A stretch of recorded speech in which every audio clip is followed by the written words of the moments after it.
Hey guys, welcome to the stream. This is Rod Arriagada coming to you live from the Hangar Billiards and Sports Lounge. We're here at 121 Scurfield Blvd, and we're here for the Sunday Open 8-Ball Tournament. This is an A-side opening round matchup between Gilles Chartier and Billy Thompson. The score is currently 3-1 because Billy just won the last game. And we're now in rack number 5. And, well, let's see how this goes. 18 players in the building today. I believe it's 18. It might be more, but I believe it's 18 players in the building today. And we have a really nice lineup of competitors in the building.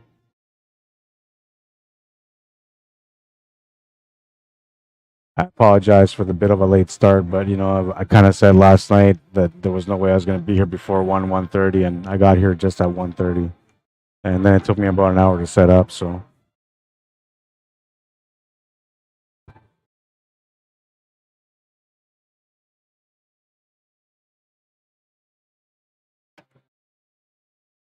And I'm not playing today, man, so I'll be doing commentary all day long.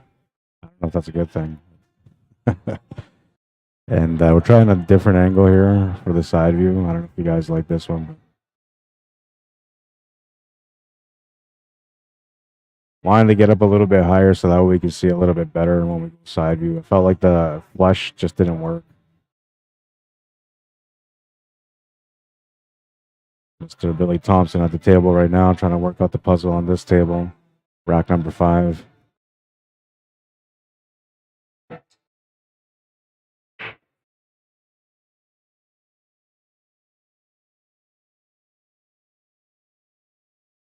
I'm going to join you guys on the stream also. Oh, yeah. I got to do the...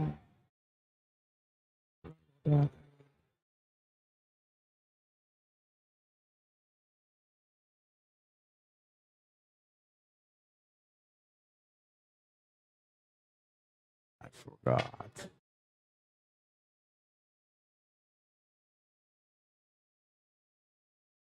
All right, so their YouTube link is now in the comment section. I was talking to somebody last night. They were saying that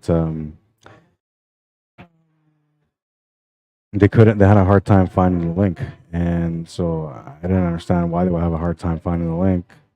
Because I thought I pinned it on the comments, but I didn't.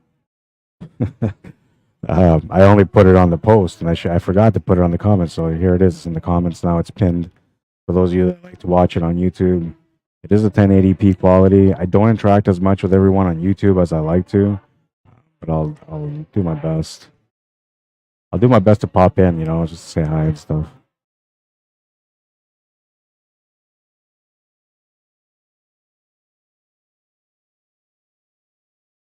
Oh.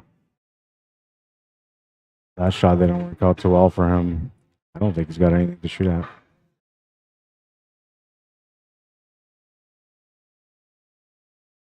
I'm gonna close these blinds behind me because they're making it hard for me to see the screens.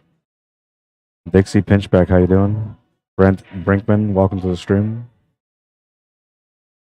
Steve Josephson, needs to be a time clock on shots. Ah. Well, since you asked, I guess we shall deliver.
Really got to figure this out here. It's a bit of a mess, so you got to understand it's going to take a little bit extra time for sure. Oh, we can see now that he's just into a minute for the shot. I think that's not too bad considering the mess that he's got up there.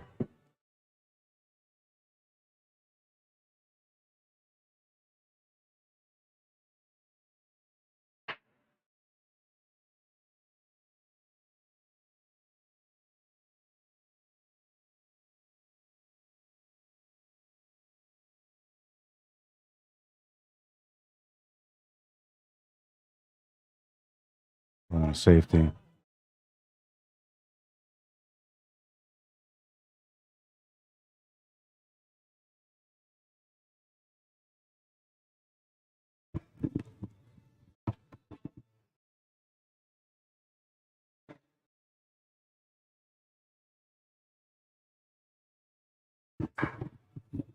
Yeah, now I can see my screen a lot better.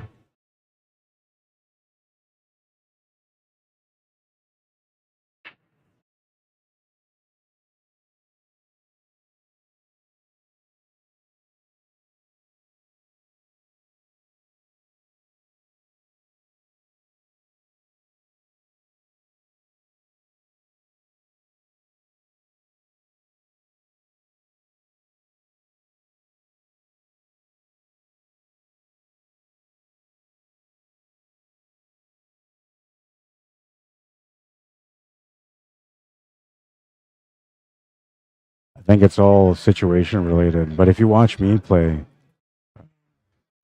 I think if you watch me play, the shot clock will probably say about a minute per shot, which could, in a way, kind of say it's a long time to take for shooting. But if you finish the table, it's irrelevant. I think if you take, let's say there's 7 shots plus the 8 ball, so let's say there's 8 minutes altogether it takes you to run a table. If you run the table, it doesn't really matter. It's still a little bit faster than if you had a back and forth with your opponent playing safety and all that.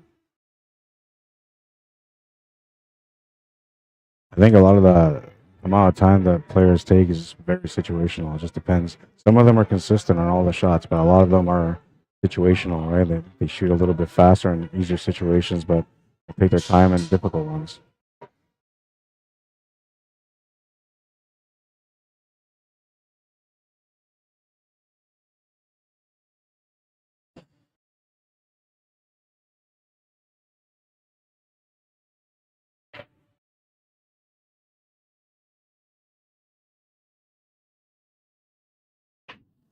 Or reset it because he's talking.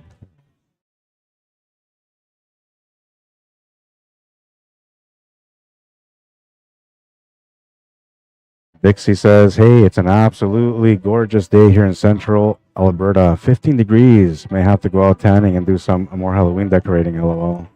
The dang wind can go away, though. Yeah, the wind's always going to be something, but you guys got some nice weather. It's 11 degrees Celsius over here.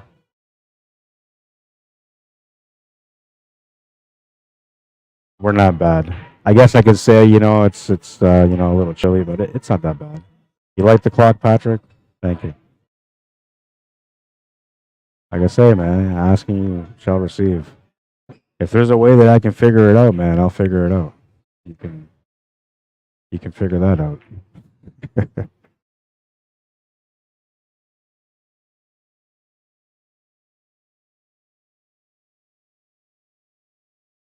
I'm a little tired from last night, man. It was kind of draining playing, trying to do the commentaries in between, keeping track of all the matches on challenge, running the tournament. There was a little bit of everything, man. By the time I got home, it was just before 3.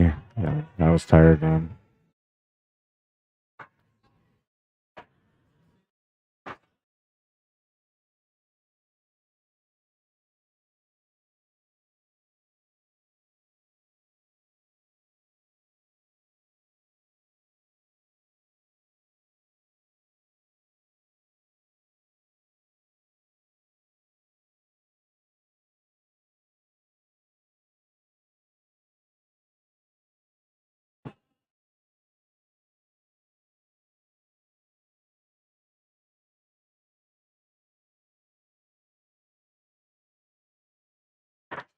The 12 and the 9 are really the only concern here.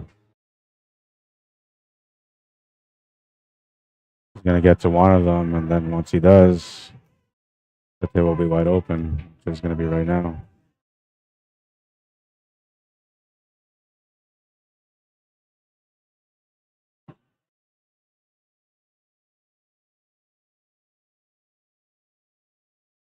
Then you can see here, like it's when the table's a little bit easier, the shots, there's nothing really much to think about. The shots are a lot faster. But when there is a little bit of contemplating because of shape or breakout, now it's taking a little bit longer. And that's the way you're supposed to play. You're supposed to find a little bit of balance. I mean, if you take long all the time, well, I guess, that's not too bad either, but your opponents ain't going to like you very much. They'll probably never speak kindly of you either. Oops, I stopped the clock. I guess it was about 32, 33 seconds on that one.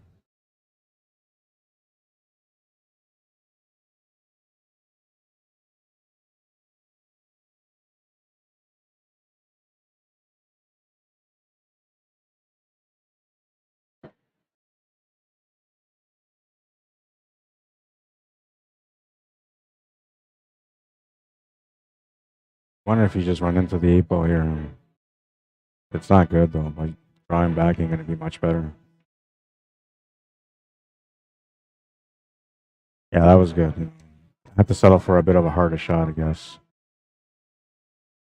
And good players will do that, right? They'll figure out that it's much harder to get the cue ball around for perfect shape, so it's better just to settle for a harder shot, and they'll go for the harder shot. And there's something that, like for me, my belief is that if you prepare mentally for a harder shot because you put yourself there, you're gonna make it more than you're not because you put yourself in that situation, so you were willing to go there. But when you get caught up in a spot, um,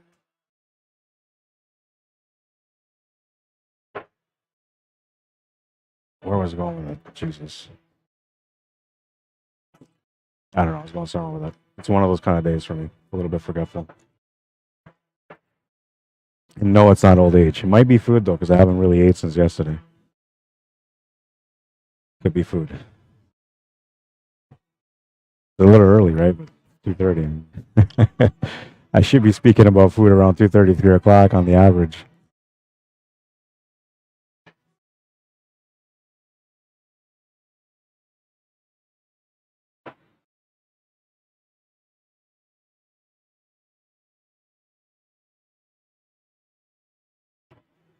Rack number 6. Billy Thompson to break, leading by 3. He's racing to 7, so he needs to win 3 more. Look at his break from this angle.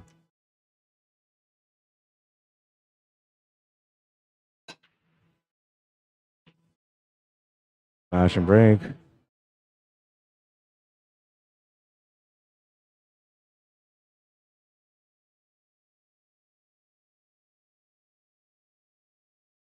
Absolutely smash and break.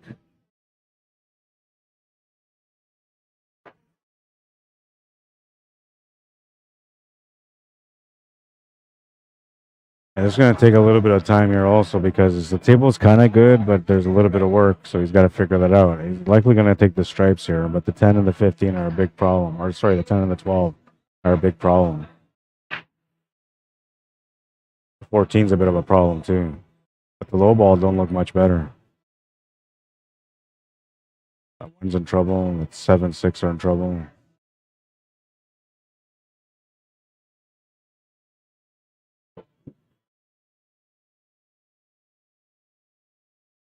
I'm not sure that's going to help him with that 4 ball being there. They're going to look at his options to see what he can do here. And he's also looking at that 14 to see if it goes to the corner past that 2, which I don't think it's going to. On a valley table, you can maybe get it off the rail and in, cheating the pocket, but on a diamond, you just can't. You can cheat the pocket, but not by much. You only get maybe, anywhere from full diamond to half a diamond, and that's about it. It's actually less than a full diamond, I think, that you can cheat on the diamond.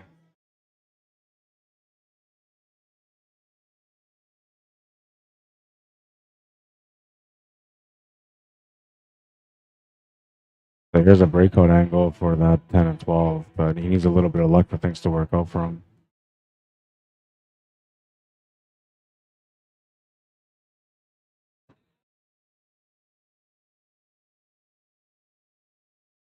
Timer starts once the ball stops rolling.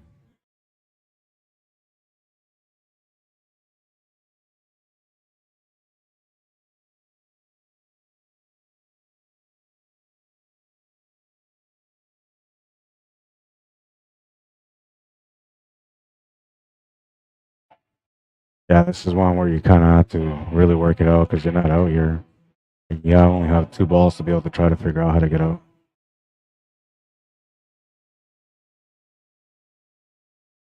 He's gonna be inclined to take the 14. I'll tell you that much. It's just he doesn't have anything up there. I don't think. If it goes off the 4 ball, then he's alright. But I don't think it does. Gonna call the 12 though. Oops. Stop the clock. Oh, what a nice attempt. Not a bad attempt at all.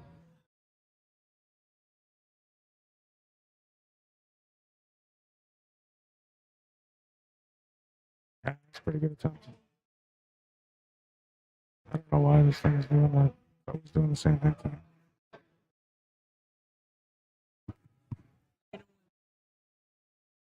Okay.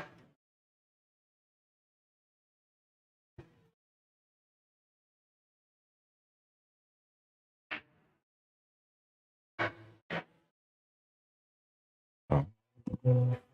You just as long.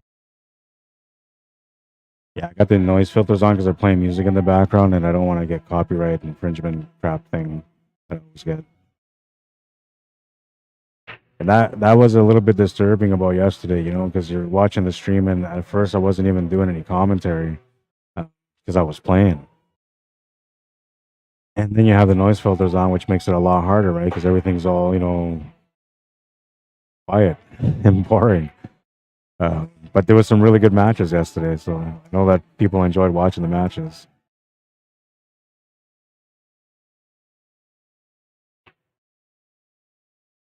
And you guys got a chance to watch me play also, which is something that doesn't happen too often. It used to be something that would happen every weekend, right? I would play every weekend, and now I don't do that anymore. I only play once a month. Sometimes I'll play twice a month, depending on how the body feels. But I'll tell you about yesterday, man. Yesterday, like I played, I ran the tournament, I ran all over the place, and I was busy like all day, man. From the beginning of the morning, 10 o'clock in the morning, sorry, at 10:30 in the morning, I started the junior program. From there, at 12:30 at p.m., we started the tournament. Then I played all day long, and I did all this stuff, and then I got home, and man, my body was just in so much pain. My foot, it was so hard for me to even stand on my foot, because I have nerve damage, right? So it was tough to do. And that's why I can't play all the time. Otherwise, even practice, it becomes a little bit of a problem. But I try, I put in the time that I can, and I put in the efforts that, my body will allow me to put in, and I still compete.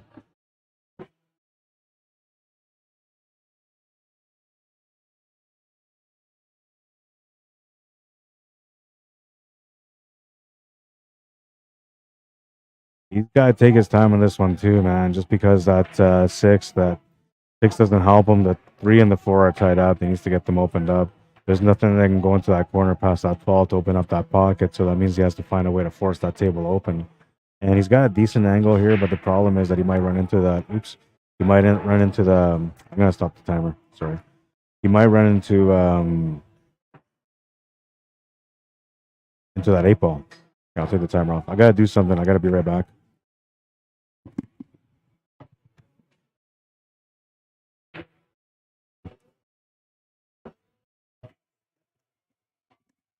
Yeah, I gotta do something, so I can't. I don't want to have the timer on there, but I don't know.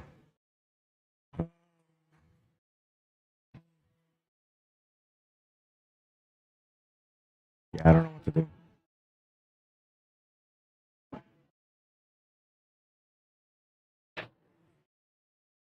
I'll be right back. That's all I'll do. Okay, I'll be right back.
All right, I'm back.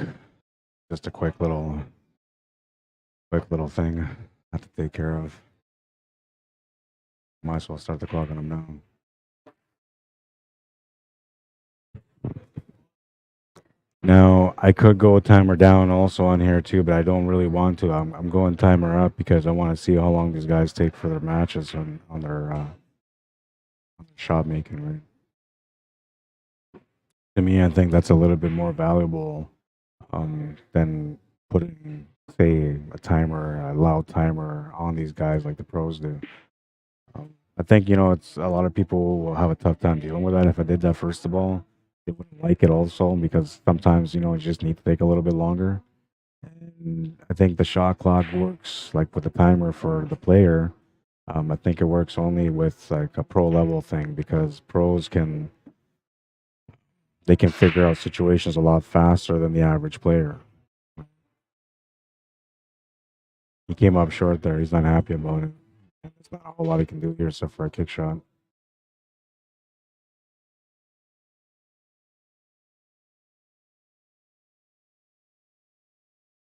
This will take a little bit of time, but it won't take as much as if there was a cluster somewhere. This takes a little bit less time because you're just trying to calculate. And that takes, about 15, 20 seconds to figure out. The ball's going to the side, but it's going to hang in the horn. And thank God he's got that 10 ball by the side pocket, man. If he didn't have that 10 ball, he's going to be in some real trouble there. But that actually saved him.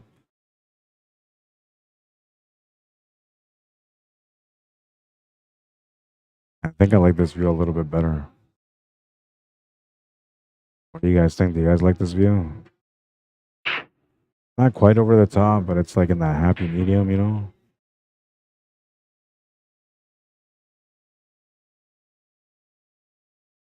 I'll let the cue ball go here, but the E-pole's in the way.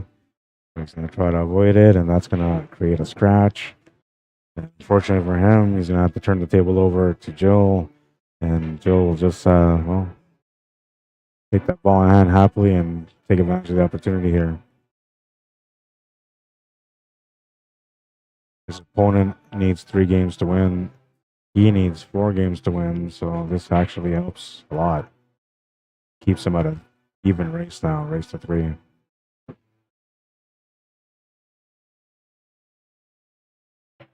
Unless Gilles is a 6, I don't know. It might be a 6, but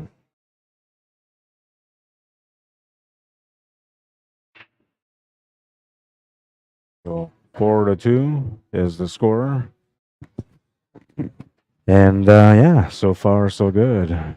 By the way, I showed this yesterday, but if you guys are looking to get into a tournament, a fun tournament, check out Andrew Thomas Memorial 8-ball tournament. It's coming up November 12th on Saturday here at the Hangar, 121 Scurfield Blvd.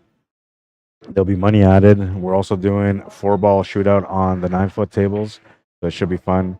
Great races to 5 on both sides, alternate breaks, and we're playing on a 3.5x7 diamond tables. You don't have to pre-register, but if you do pre-register and you pay for your entry fee, you're going to guarantee your spot. But I will take entries on that same day if spots are still open.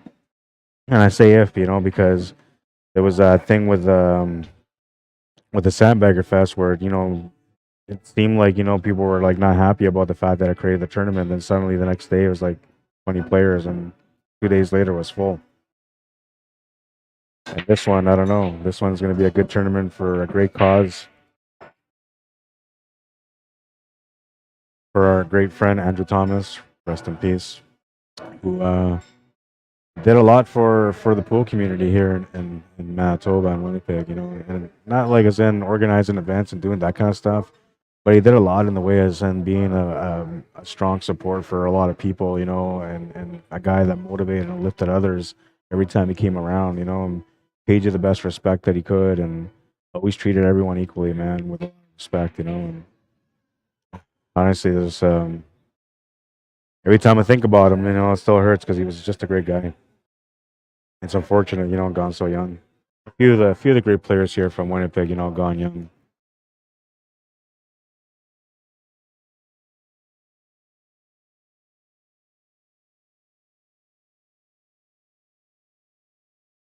So he decided what he's going to go with.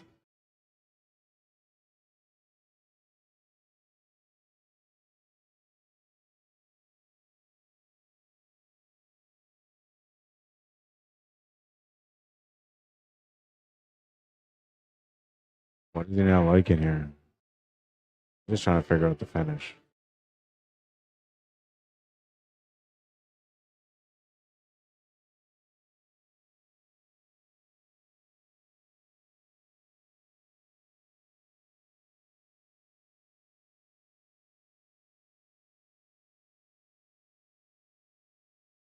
Yeah, that's kind of a diamond shot, man. But he had the position for the 10 ball, which is what he was looking for.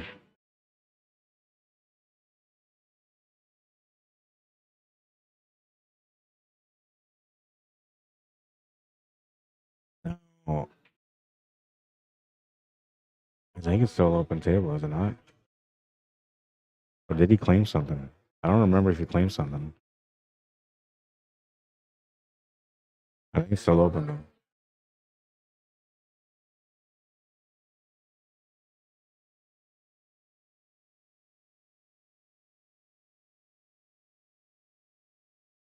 Maybe not. I mean, it's taking a little bit of time here.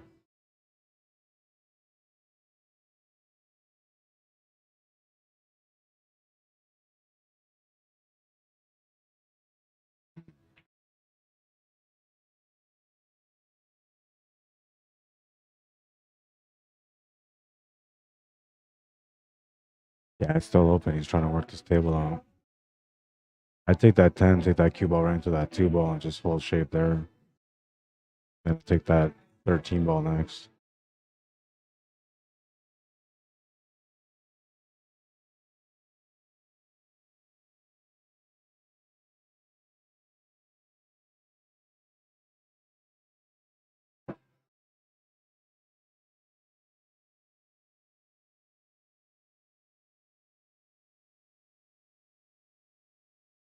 Sorry, I missed a few comments. I'm going back to check them out right away. Apologies. Dixie, that was a little while back. She said we're supposed to get snow tomorrow. Hope it holds off for the 125 kids we get. Oh yeah, you know I forgot. It's Halloween tomorrow. Happy Halloween to everyone. Hope you guys have a good time tomorrow with your kids. I gotta take mine out too, and I don't know. They got like this whole idea in their head that they want to go all over the world, you know, and I'm like, no, we're just gonna go into this one area. I think we're gonna spoil them and take them to different areas tomorrow. I don't know about you guys when you were kids, but when I was a kid, like I was always telling my parents, like, take me to the rich areas. Yeah, my parents would be like always trying to take me into the ghetto, right? Because the ghetto gave out more candies, right? That's the way they looked at it. But to me, I was like, no, man, you know, like you got to go to the rich area because they give you out the big chocolate bars and the canned drinks, you know. And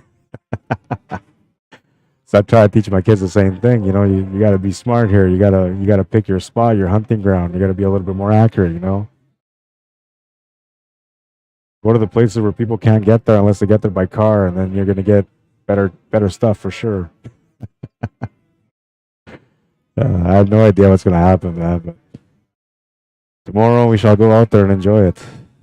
I usually dress up, but you know, last year we didn't do anything because COVID, right? And the year before that, I didn't dress up. So, oops.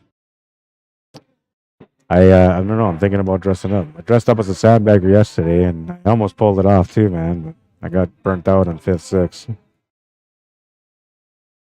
Today I dressed up as a commentator. Tomorrow I guess I'll dress up as a Papa. Papa Smurf, that's what I'll be. I'll just paint my face blue.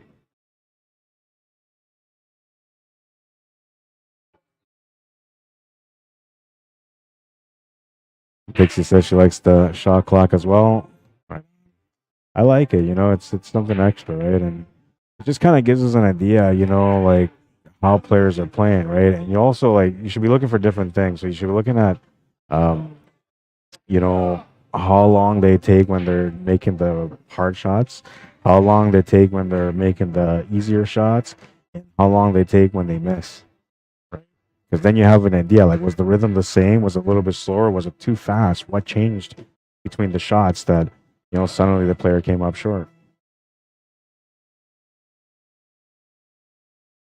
And time, I think, kind of tells you a little bit, right? It tells you if the time is consistent and the player comes up short, that just has to do with his own skills, right?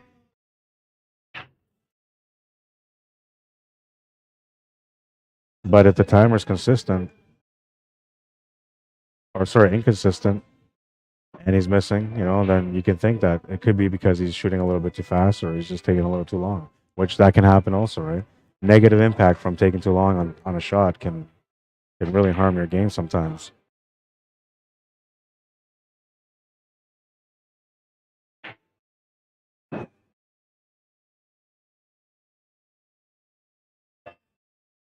And this table is, you know, fairly straightforward, man. So, like, it should be about 15 seconds per shot when it's like this.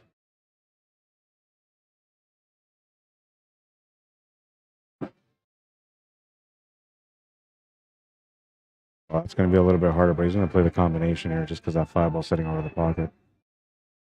Just play the cue ball through.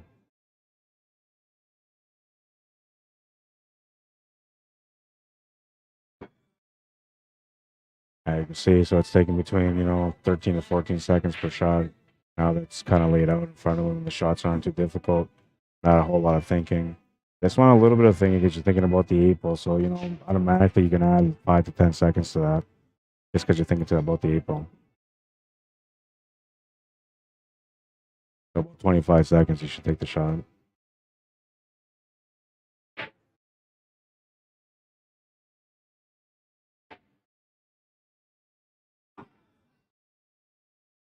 And this is pretty straightforward, but you know, you're going to take about 10, 11 seconds roughly about that. If you take a little bit longer than that, your shot's a little bit more difficult.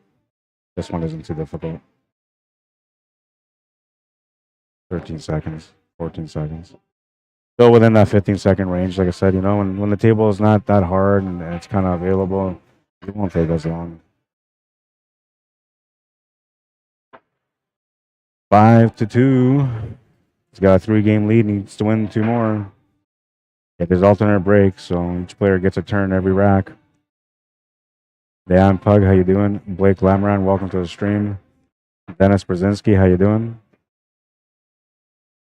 Josh Hill, what's up, man? Says, hey, Rod, tuning in between football. How you doing? I'm doing good. I'm doing good, man. Trying to, I don't know, I'm energetic, I guess, but I'm tired. You won't really see how tired I really am until, you know, probably like 8 o'clock, 9 o'clock tonight. You'll start hearing my voice. I'll go from sounding like this to suddenly sounding like Barry White, and then you'll eventually even hear me snoring every now and then. That's why I put the noise filters on too, though. Don't tell my bosses. Mark Ramirez, how you doing? Says, what time did it start today? It started at 12:30. It always starts at 12:30. And these guys are pretty adamant about starting at 12:30 sharp, so they're pretty good about it. Yeah. And then next Saturday we have the Tournament of Champions, which starts at 1 p.m. 866 Notre Dame Avenue, the Blue Room, also known as Blue Room Billiards. Oh, and he can't believe that ball didn't go in the pocket. We're gonna start the clock. He's already looking at the table. And so far, on an opening shot at every table that Gilles has come up to, he's taken roughly about 1:30, 1:40 seconds, and that takes a bit of time to figure out the table, right? So usually, you know, I think when you analyze a table, you take about 30 to 45 seconds to analyze the table. And then you kind of break down the shots from there, right? Start figuring out the shots, and depending on how complicated the table is how much longer it'll take, because you have to figure out breakouts and stuff too, right? If the table's wide open, I think a person takes about, you know, 20 to 30 seconds to open up their shot.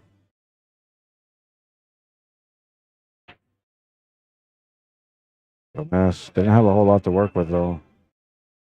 It took a little bit faster there. Didn't quite take enough time, which tells me that, you know, he just didn't see a good table, and he felt like he just needed to get the table over to his opponent. And the shot, you know, looked a little bit like he wasn't really committed to it. You know, there's a lot of body movement, not a whole lot of measuring. You can see here, like, now Billy's come up and he's kind of taking his time, working things out, walking around, looking at all his options. And I feel like he's going to be closer to the minute here just because the table's available. He's got a real chance. But there's a little bit of work, and he's got to figure that out first before he goes up to shoot. He's a little methodical too, so I won't be surprised if he gets closer to the minute and a half. But I feel like a minute's probably about sufficient enough time for you to get started on this table. And then once he figures out the shot that he wants to take, so you're going to add about another 10 seconds on the execution.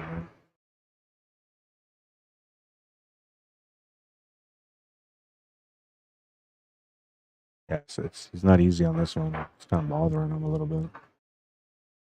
He's got to take the 5-ball and open up that 2-1. That's what he was trying to do. Got a little bit faster. When he figured out what he needed to do and he really committed to doing it, he shot a little bit faster than he normally does. And there's a little bit of body movement in there, like anxiousness. How you doing, Elbow Rat? Pascual Para, how you doing? Welcome. Robert Page, welcome. Bruce Jensen, how you doing? Welcome. Samantha Jane, how you doing? Mr. Rolly Cardoso. Chris Ellison, welcome to the stream. Tanya Hoffman, how you doing? Says, hey Rod, did the floors get redone there? I feel like there used to be carpet down. Ah, you notice, eh? Yeah, they're doing some rentals in the place, and the first thing was getting rid of that carpet and bringing in this flooring, and it's so comfortable, man. Honestly, it used to be. I thought it was going to be comfortable playing on the carpet instead of flooring like this, but no, this is comfy, man. A little bit too far there on that 7-ball. But yeah, no, it's new flooring, and there's a few things that they're doing renovation-wise.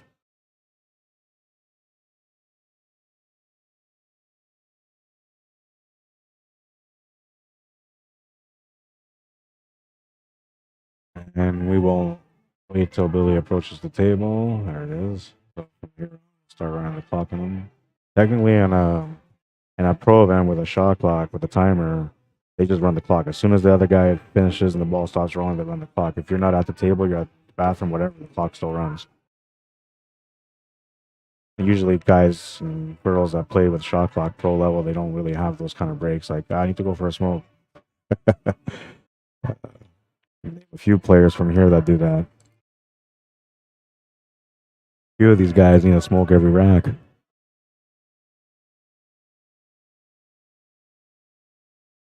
Joey Bolio, how you doing? Kelly Saunderson, what's up, bro? Says, what's up, billiard fans besides your legs? Oh, man, did I have to read that out loud? I did. How you doing, though, bro? Tanya says she likes the shot clock also. Yeah, it's something extra, right? And I think it gives us a lot of information. That's why I did it. It's because I feel like it gives us a lot of information. And also because like sometimes people will say like, oh my god, this guy's taking forever, right? And I feel like the only way to justify, why somebody's taking forever is to show them the pattern as to how it happens, right? And so when you're watching these guys shoot and as they're going through their timer, you're getting a good idea of their style of play, their rhythm on the table. And you'll see that, there's times, like I say, where they'll take a little bit longer, times when they don't. But there's players that always take long, no matter what. So this is a good time to do a little walk around and kind of assess what you're going to do, but he may not, but he should. Yeah, he is.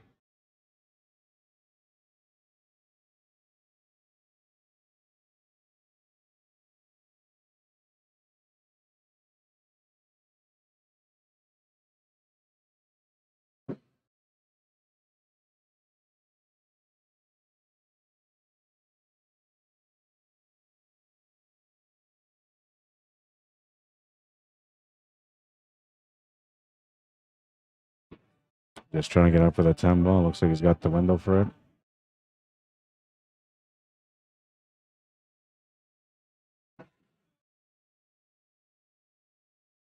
Oops.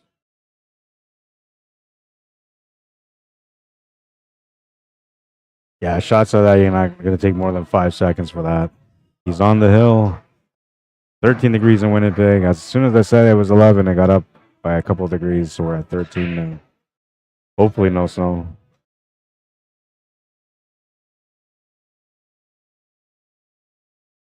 Aaron Espino, how you doing? Thomas Nolan, welcome to the stream. Jim Horn says that table has a bad roll to it. I don't know. They leveled it out. And I think it's good, but you know they did all the flooring right, so there's a good chance that all these tables have to be leveled again. I wouldn't be surprised if that's the case. Michelle and Jeff Ball, how you doing? Welcome to the stream. Patrick Galligan, welcome to the stream. Faye McCorster, welcome to the stream. Claudio Caballero, bienvenido, welcome. Smash that one, made a 4-ball in the corner. And we're starting the clock now. Tyler Gaywish, how you doing? Welcome to the stream. Chris Strayland, what's up, man? Tuxedo was the place for real candy, says Kelly. Yeah, and I remember asking my parents to take me to that area. Right? It was always that or Charleswood. I like Charleswood too. But now there's so many good areas in Winnipeg, right? I don't know. Hard to choose where you're going to go.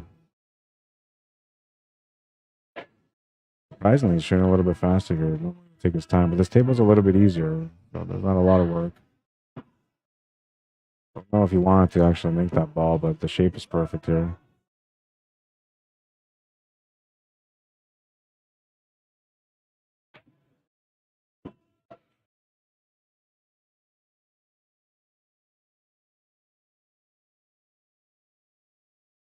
Harold Applebaum, how you doing? Sergio Donoso, bienvenido, welcome. Len Peters, how you doing? Tim McCain, welcome. Ron Chaborak, how you doing? Sean Quincy, my teammate, what's up, man? Good day, a good day, Rod, says Albert. It's a good day so far. I can't complain.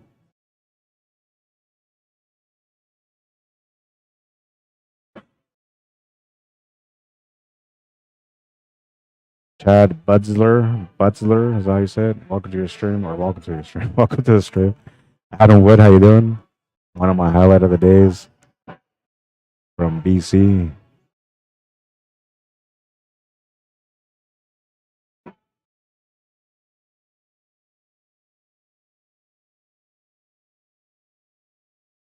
Carol Petru, how you doing? Welcome to the stream.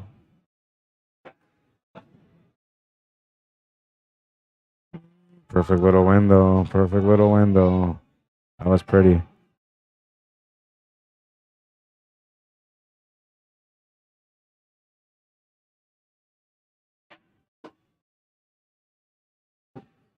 That was pretty. That was pretty. 3-6. He's on the board. He needs to get one more to take it to the hill. Kenneth Shank, how you doing? Steve Shaw, welcome. Tracy Emrochak, welcome to the stream. Bobby Chamberlain, how you doing, man? Welcome to the stream. Felix Birdie, how you doing, bro? Carlos Malcolm, welcome to the stream. Lawrence Brace is watching in Dexter, New Mexico. How you doing, Lawrence? Welcome to the stream, man. Always a pleasure to have everyone on board. But tell me, where are you guys at right now? You know, I want to know how far my reach is right now. We have here in New Mexico. I know I got some Winnipeg people. How far? How about the Manitobans? How far up north are we watching from right now? Are you in the boonies? I have to go in the boonies soon. I have to go. I think it's like 2 hours north from Thompson, so I'm going deep in the bush almost.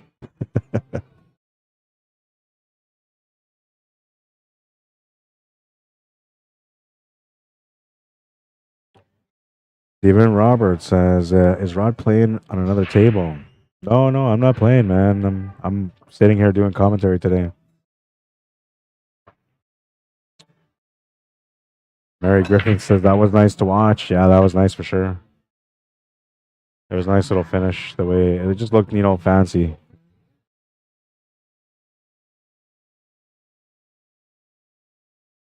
Or having dinner. Yeah, no, I'm not having dinner, man. I am thinking about ordering some food, though. That is on my mind. That makes me laugh. Trying to open up the table a little bit there. That's a quick start too, 21 seconds only. And like I said, a lot of that has to do with just where the setup is, you know, how hard the shot is, if there's breakouts involved and that kind of stuff. Usually if it's a straightforward shot, most players won't take more than 10, 15 seconds to make the shot. He lost the cue ball there.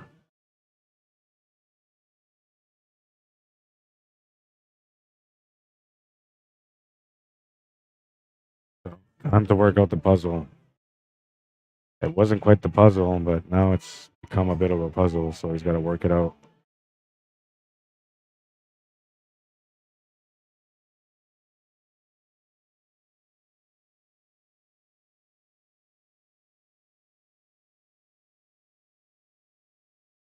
He has that 14 available, but it's a tight squeeze. I don't know.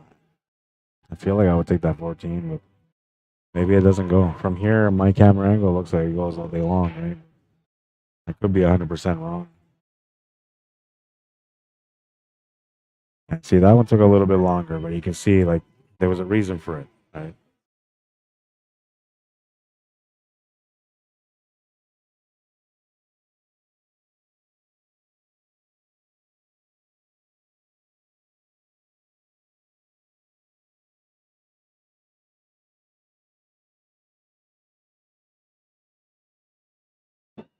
Sorry, I forgot to run the clock on that one.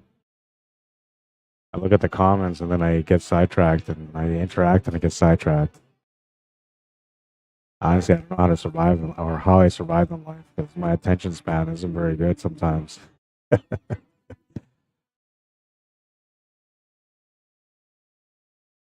I got the gift of gab, man. So when I start talking, I just don't know how to shut up.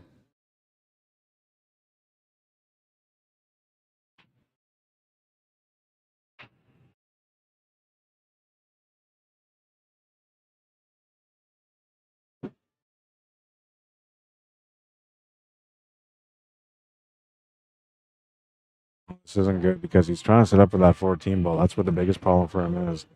And he's trying to set it up in a way where he can make it to the bottom right corner. Now he's looking at the possibility of running into that 4 ball, which if he can do that, that will hold up shape for the 14. But when you're doing that, you're focusing more on the position on the cue ball than you are on the shot. And that can be a problem.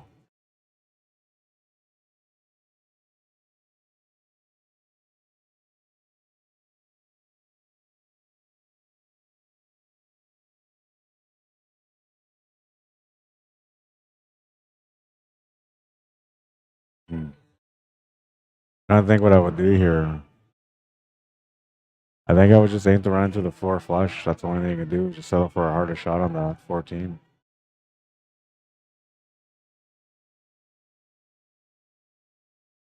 You can try to spin around it, but it will be difficult.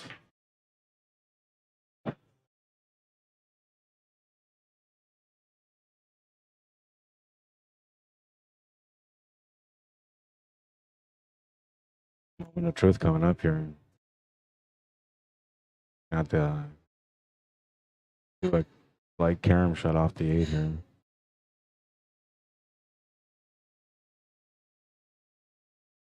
Oh yeah, lots of room, man.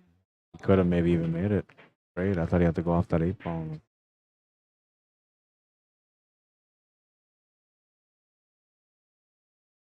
You know, this is the thing that's difficult is when you're playing well and you just run into trouble, right? To find balance mentally at the table, you know, it can be a little bit challenging also. But I feel like he should be okay with himself because he's been playing really well here in the last couple of rounds.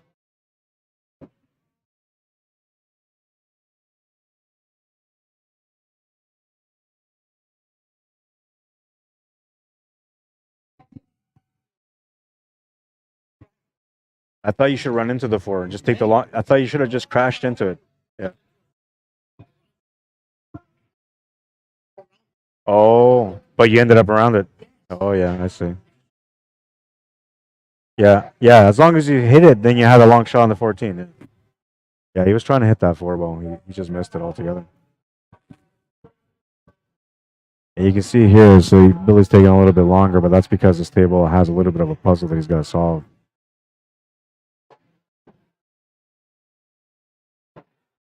not a whole lot of a puzzle. It's mainly just, you know, the 2 ball, but it's still something that you have to figure out the pattern to be able to get up there and finish it.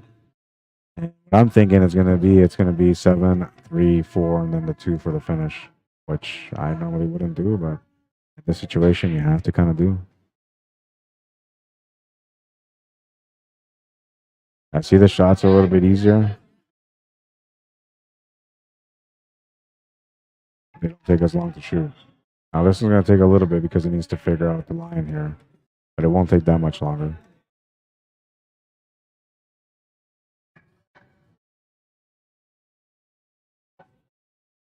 I actually like drawing this back a little bit and just playing the 4 ball in the corner with the spin off the top rail for the shape on the 2. But it's okay to get straight lined up with it and then just do a stun shot or a stop shot. That works also.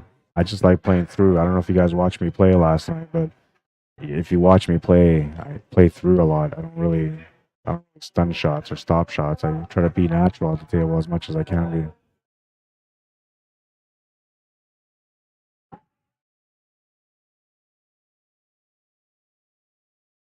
Yeah, so now he's got to find the line for the 2. Like I said, this is not a deal finish, but sometimes it's scenarios on the table. The puzzle has to be solved in a certain way.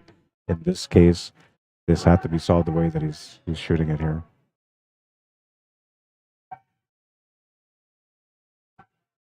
You can try it. You can try to, you know, like break it out if you want to, but then you're taking a risk. So you don't really want to take risks when you're at the table, especially when you have a chance to close out. You want to make sure that you finish every shot, that you're having the best opportunity to be able to win the match.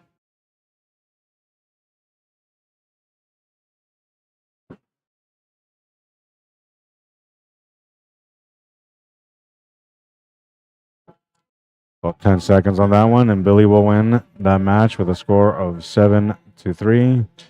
And I don't have a match on the side, but I do have a great match coming up for you guys now. And that is a matchup.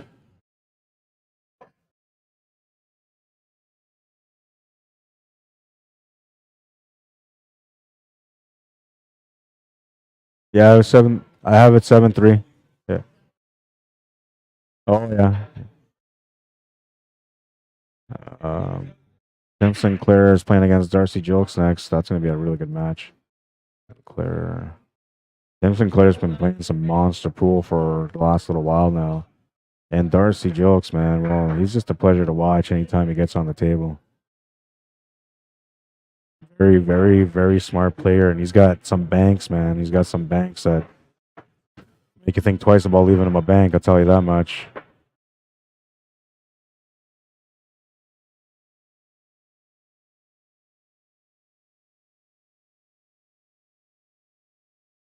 Doo-doo, doo-doo. Yeah, we got some music going on in the background. So we're just waiting for Darcy to get here, which I think he's going to be coming up right away. Tim is getting warmed up. We will remove the shot clock for now because we're not going to use it till I come back with the match. Don't forget, by the way, those of you guys, I know it says 10:22, but it should be saying 11:05. I got to change this. But the Tournament of Champions is coming up this Saturday, next Saturday. Make sure you guys come out to Blue Room Billiards to play in that one. Champions wanted, man. And that means you. Come on down to 866 Notre Dame Avenue. Start time is 1 o'clock. $30 entry. It's a handicap tournament. And, well, bring your A game, man, because we want the best.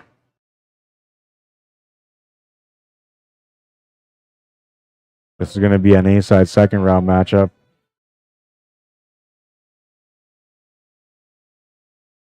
Have to adjust that there. We're just waiting on Darcy, who is coming up right now. He just had to grab a drink, and he's got his drink. Now he's coming up here.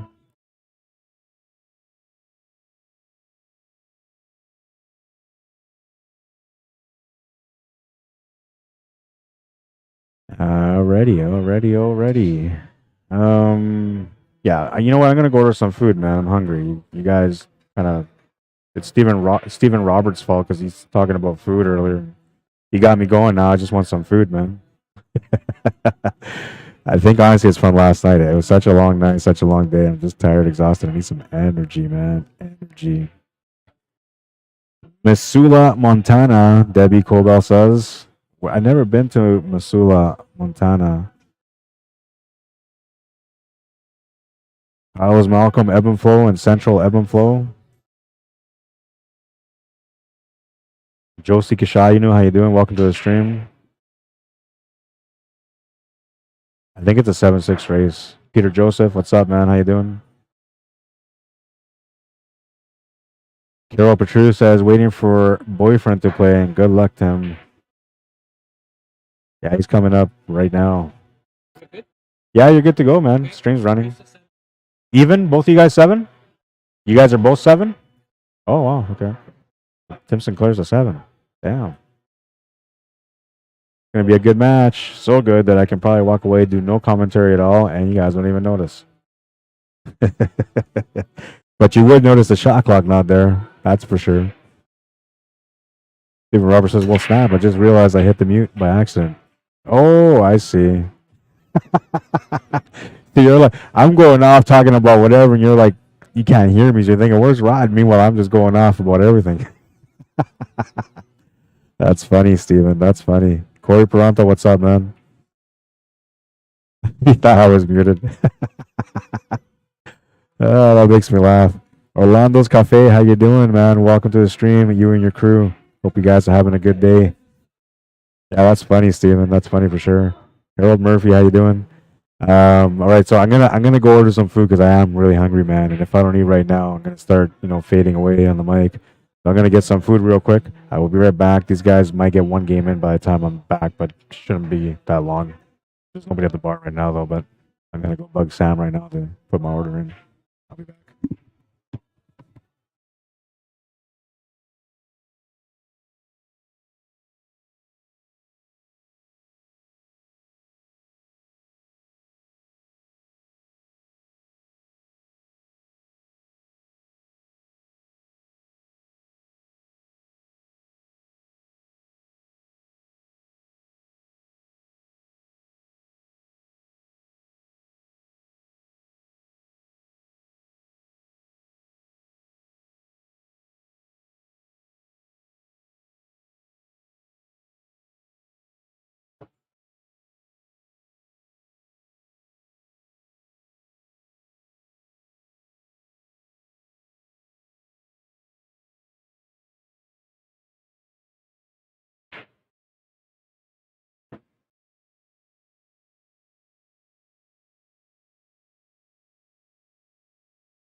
All right, I'm back.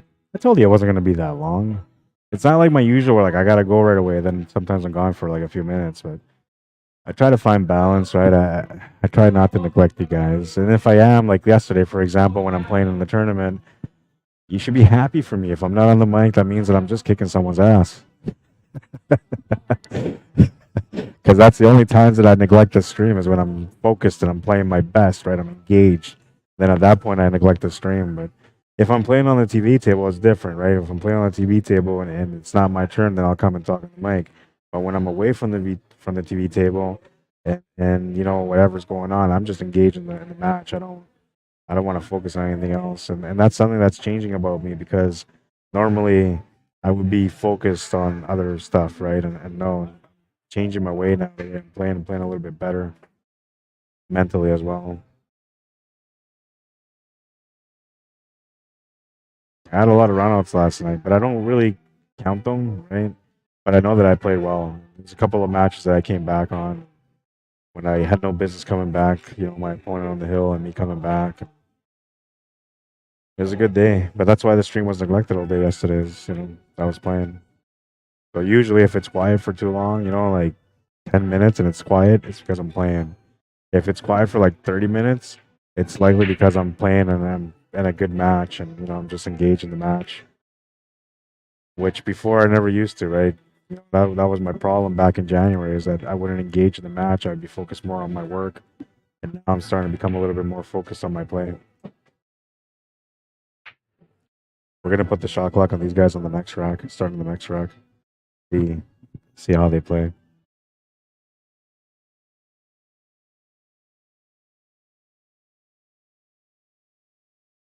I think you're going to learn a lot from them. Dixie says she loves Missoula, Montana. I might have to check that out when I go to the States. I don't know. I don't really care for flying. I like driving, right? So the scenery is always nice. And if I get a chance to drive through Montana, then I'll definitely go by there and check it out.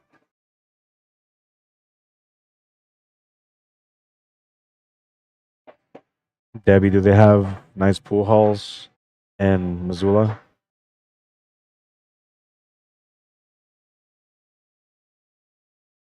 How active is Missoula as far as tournament play and leagues and stuff?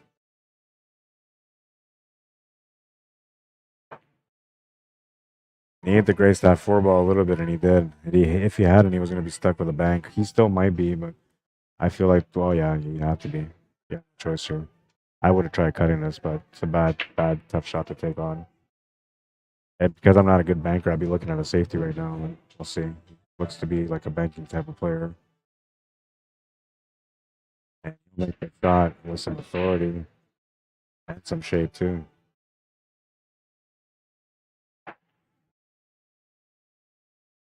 Easy 8 to the side. We'll give him the lead in the match. There's a nice little bank.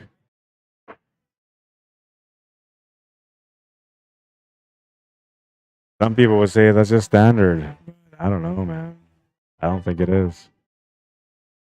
Don't forget, if you guys are looking to get your kids into the CSL Manitoba Youth Training Program, it's every second weekend for the 15 to 22-year-olds. So this Saturday, yesterday was the first one. The next one won't be for 2 weeks. Next week will be for the 14 and under. But I might be switching that 14 and under to Sundays, maybe. And mainly because I don't want to cross over with the other junior program that is on Saturdays, right? With the 15 to 22-year-olds, it's different because we're training those players to become professional, right? So most of them are advanced, have a lot of knowledge, and that's something different. They don't really go into that other league. But for the 14 and under, a lot of those players go into that league. So, and I don't want to. I'm not in the business of trying to compete with anyone. I just want to help grow the game. So I know I always get talked about competition, this, competition, that, but I don't look at it that way. I never have. I think we'll put the clock on now. I think when you're looking at things that way, it's you limit yourself, right? And I don't know. I never want to limit myself. Everything I do is going to be full passion, man. As long as I'm not getting caught up on this and that, then I'll stick to my plan and continue to do the work that I love. And I think that's the best mentality to have. I don't do this either for like fame or anything like that. I just do it because I love pool, man. I owe my life to pool, and I wanna pay back as much as I can for it giving me an opportunity to continue in life.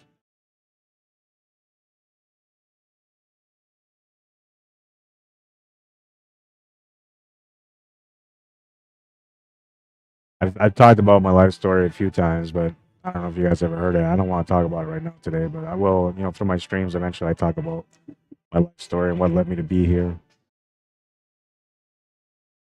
I think most people misunderstand my passion at times, but when you understand my story, you understand my passion and why I am the way I am about life and pool. So this is kind of standard, right? It's doing about 30 seconds, 35 seconds. But he's changed the table here quite a bit. Gonna have to slow down a little bit and figure out the puzzle.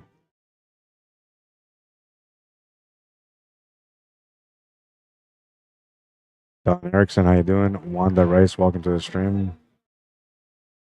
Dixie says they have a beautiful restored merry-go-round there that I got to ride on. Cool. Cool. Merry-go-rounds used to be a thing, right? And I don't really see them around anymore.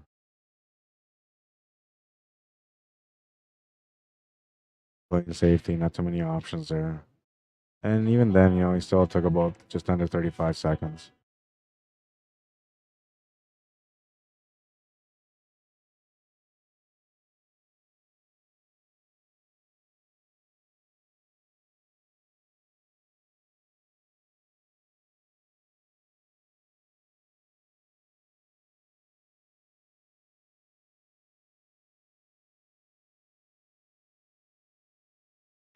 Missed the shot.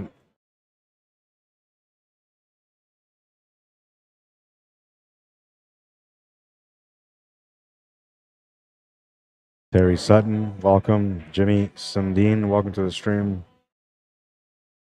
Thomas Presnell, welcome to the stream. By the way, that pinned comment on the page is my YouTube link for this stream to watch it on YouTube. I'm not really interacting with everyone on YouTube like I want to, and it's only because I don't have my tablet set up properly for it yet. But I am going to set it up this week, and then I'll engage with everyone on YouTube as well. I know I've been neglectful, man, but you know the only reason I did the YouTube streaming is because a lot of people were asking me about it, right? So I just did it as a favor for everyone. But yeah, I would like to be a little bit more involved as far as engaging with those people that tune in to watch on YouTube. But when you go on there, it's great quality, that's for sure. Even if there is no commentary, or not no commentary, but there's no engagement, there is definitely commentary. So you still get a chance to watch great quality while you hear the commentary on the background or in the background.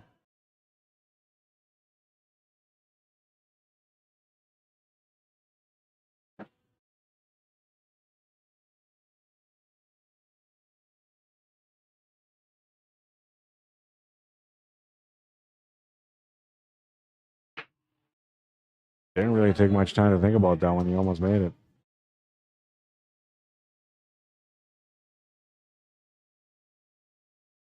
Francis Jensen, welcome. Gene Peacock, how are you? Welcome to the stream. Mar Nadulian, welcome to the stream.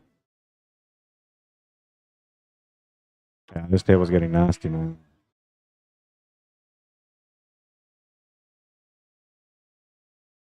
He's almost got that angle where he can spin this ball in and then get the cue ball to go through for the breakout, but it's not quite there. This is actually a fairly decent 3-rail bank side angle, but you don't really want to do that because the 10 balls are the way anyway. Mary Lou Rafford, how you doing? Welcome.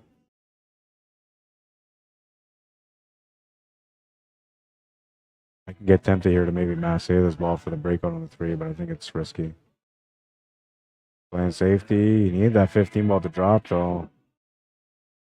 It did not drop.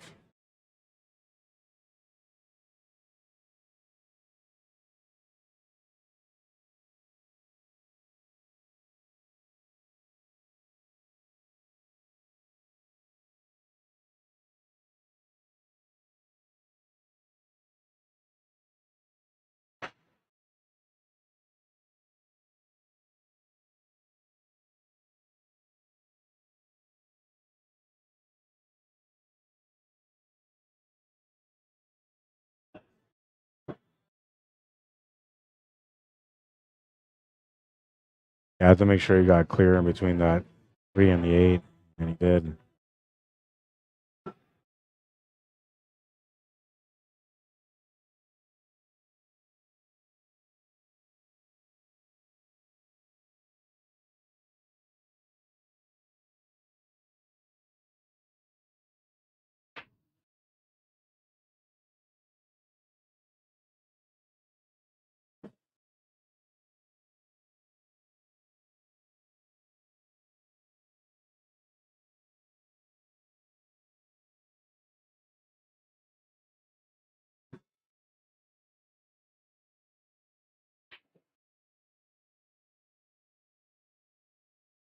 Oh no, he's gonna lose the cue ball.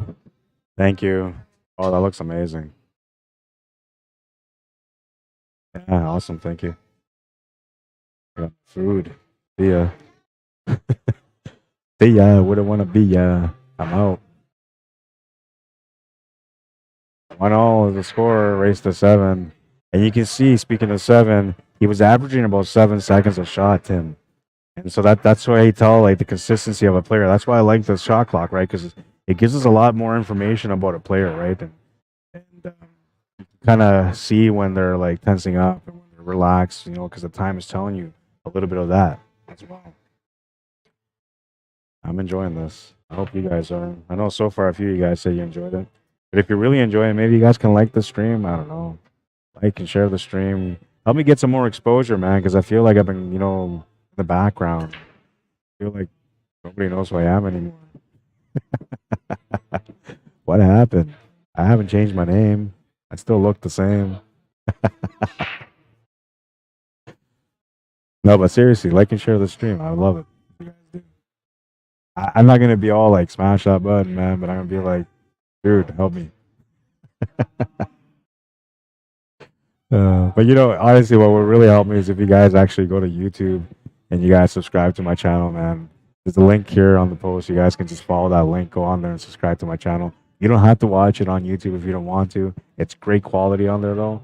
Uh, but you can just help me out, man. I need to get to 1,000 subscribers, and you know I was at 99, so I'm almost close to getting started. I think once you got 100 subscribers, you can kind of say like, yeah, I'm on my way to 1,000, but I'm not even there yet.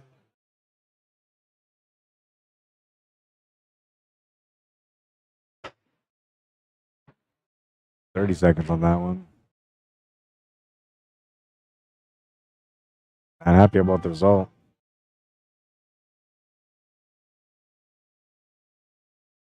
But yeah, any kind of support that you guys can do, man, by subscribing to my YouTube channel, that would help lots.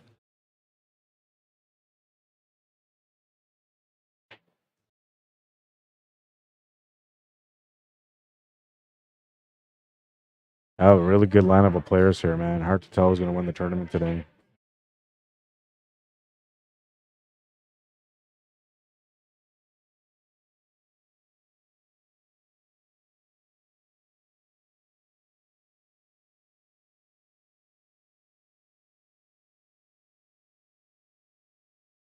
It's a pretty difficult cut. He's trying to cut it.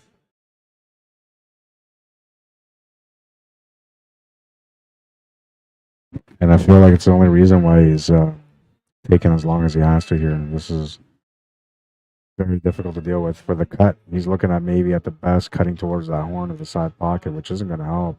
Taking it to the top left corner where he's standing right now, that's not going to be easy either because you know he's got a scratch angle on it. So the tempo's the only one he can deal with.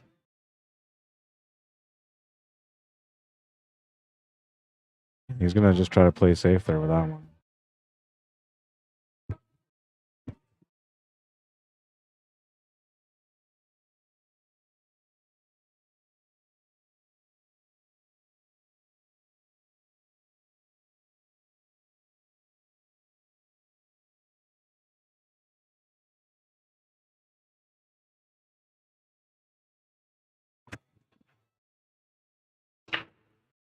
Yeah, he couldn't do a whole lot except for just try to play safe.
A foul hit, it's going to be a ball in hand for Darcy. And that's going to help him on this table because this table's a little nasty. He's going to need that kind of help just to get out.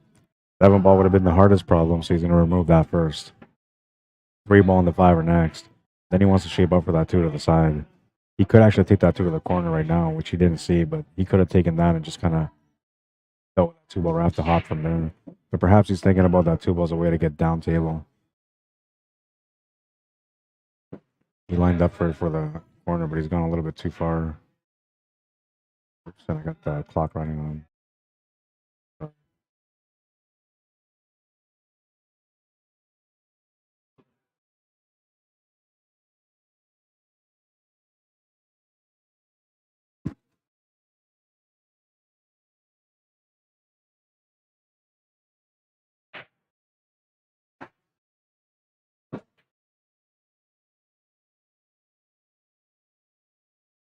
Has to settle for the top left corner on the 8 ball.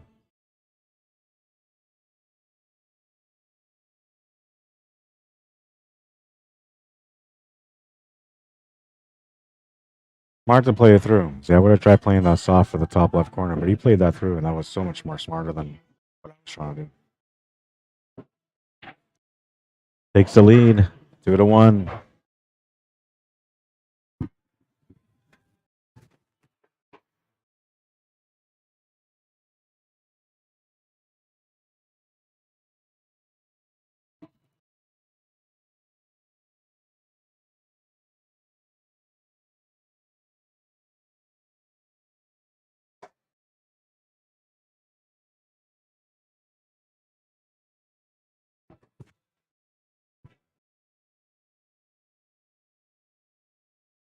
Two to one the score. He's leading by 1, and he's breaking in rack number 4. Trying to get another game lead here if he can make something go in off the break. Oh man, the 11 and the 4 fought each other, but at the end it's going to be a dry break. And a chance for Tim to come up here and get going, but he's busted a munch over there. I'm going to run the clock on him anyway. Don't bust a munch while you're playing. That little bit of a bite there just cost you 7 seconds on the clock, man.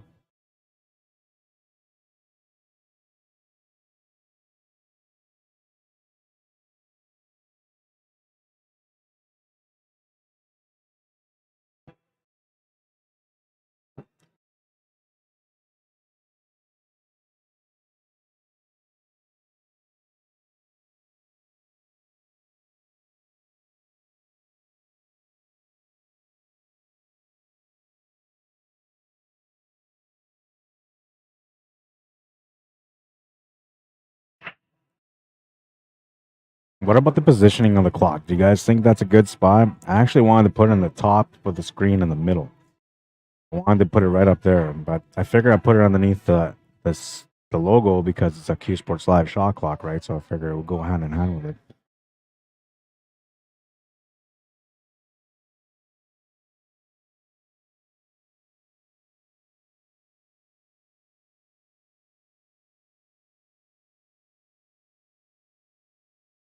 Not a bad location, I guess. It's all right.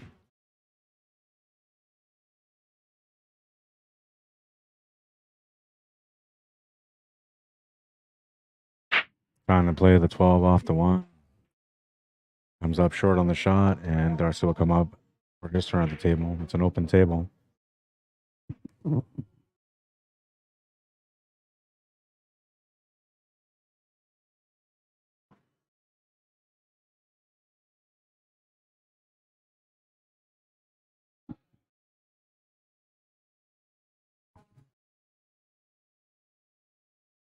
CUESPORTS Academy, how you doing? Welcome to the stream, guys. Vance Flett, Michael Johnson, welcome.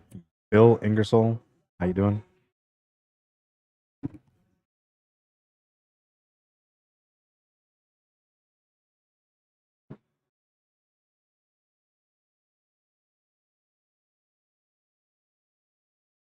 Going for some airtime. Oh, that was on the jump shot. Kathy Secrets, how you doing? Says, hey, y'all. Christopher Ross, welcome.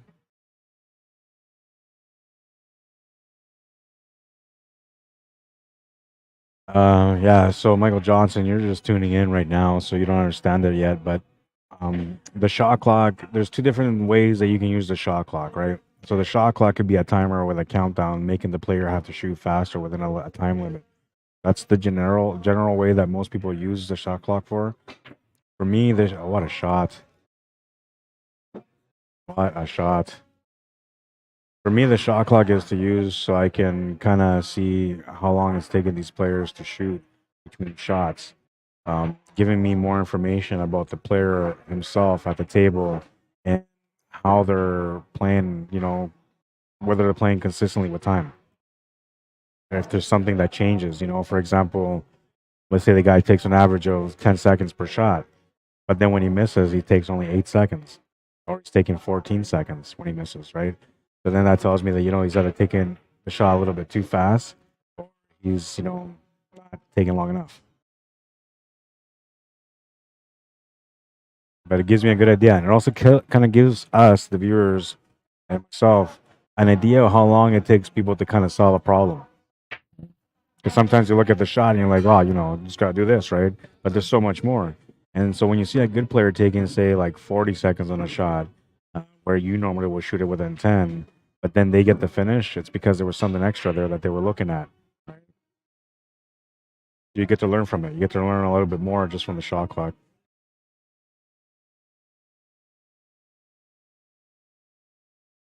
A lot of everything that I do is more or less for us to be able to learn, and to be able to help others understand and see um, different sides of pool mentality included.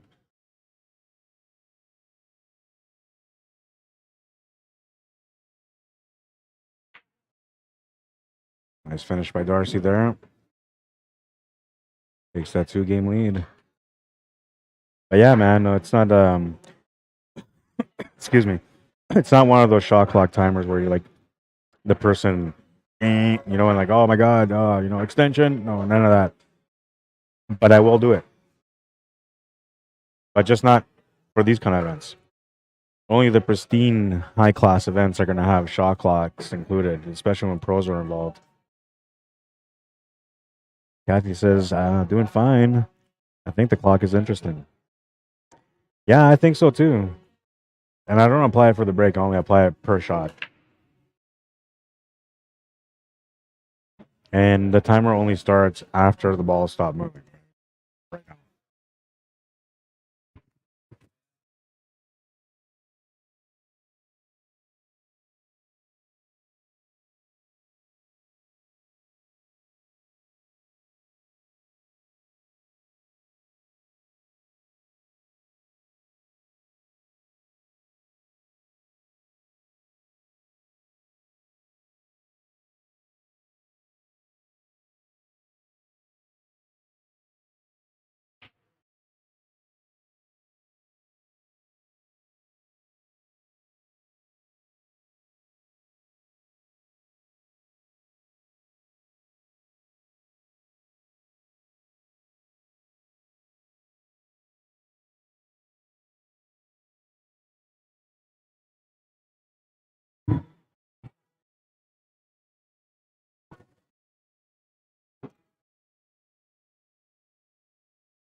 Michael Johnson says, thank you for clarifying this. You're very welcome, man.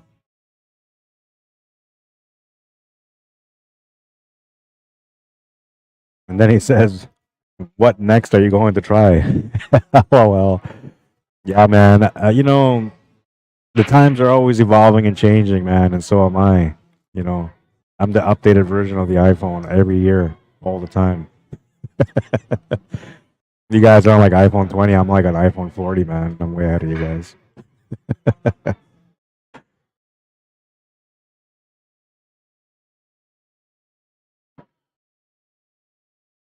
But I do have some other things that I'm trying to get together that will eventually become part of the stream as well. I'm always working on, trying to be a little bit more professional on my teaching and how I display the game for others to see. He thought he was gonna scratch there.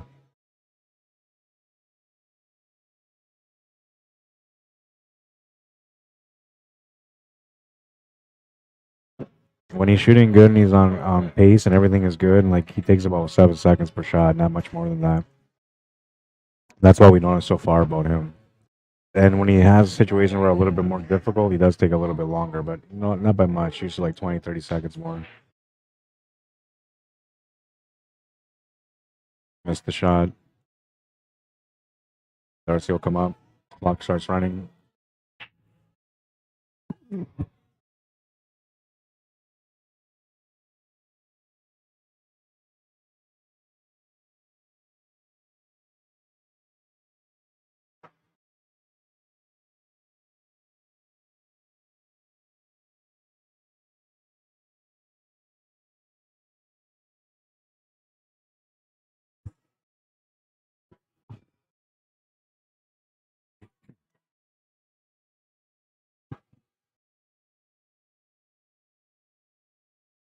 And so another thing too, another reason why the clock was kind of implemented is because like a lot of times you'll have players come up and play, and then people say, "Man, he takes forever.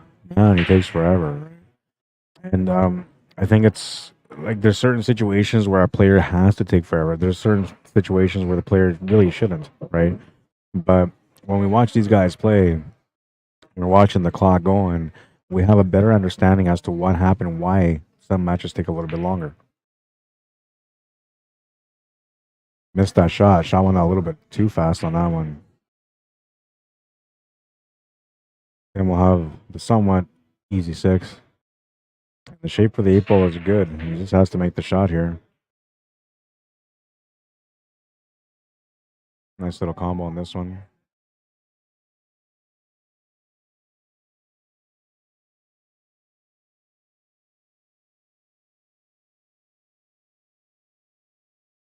Seconds for the last shot that Tim took, and he missed the 6-ball.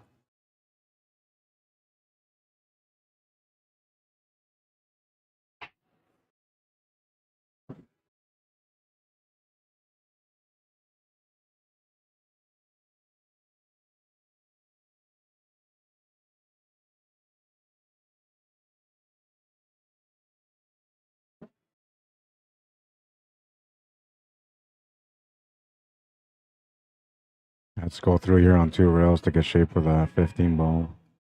He's going to try to punch it off the 1 rail. I think it's a little bit harder to punch it off the 1 rail to get precision, so I'd rather go forward, but we'll see what he does.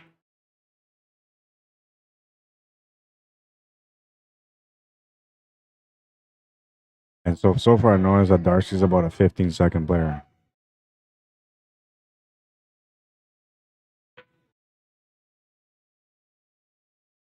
This one won't take that long. This will take a couple of seconds on him.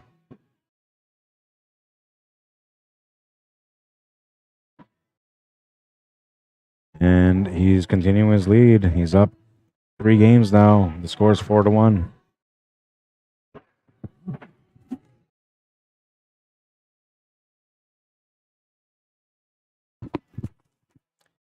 And Michael Johnson, that's a good one. Have you tried the clock on yourself yet? He says.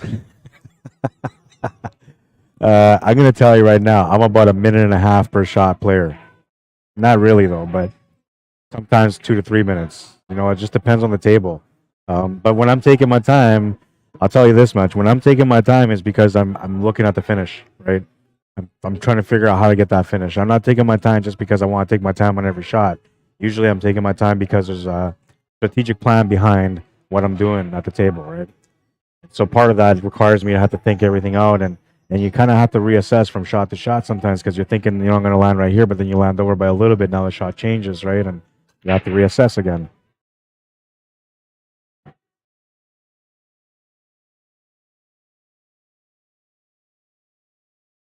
Shot clock starts right now. But yeah, it'd probably take a long time if I did it.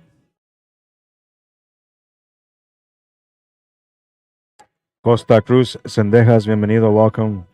Joseph Tamayo, how you doing? Welcome. Stephen Roberts says, "Is this take what you make, Rod?" No, it's an open table all the time. I only did that for the King of the Hill 8-ball, and I like that actually. I did. Take a look at that nice little combination to open up.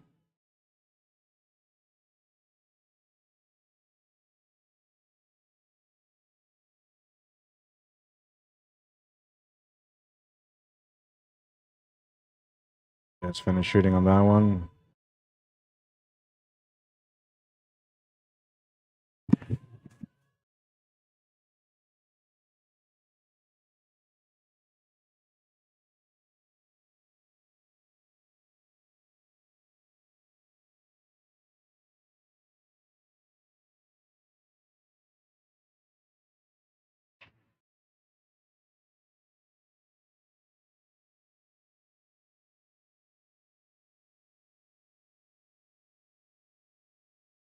Lost the cue ball. That's going to be a ball in hand.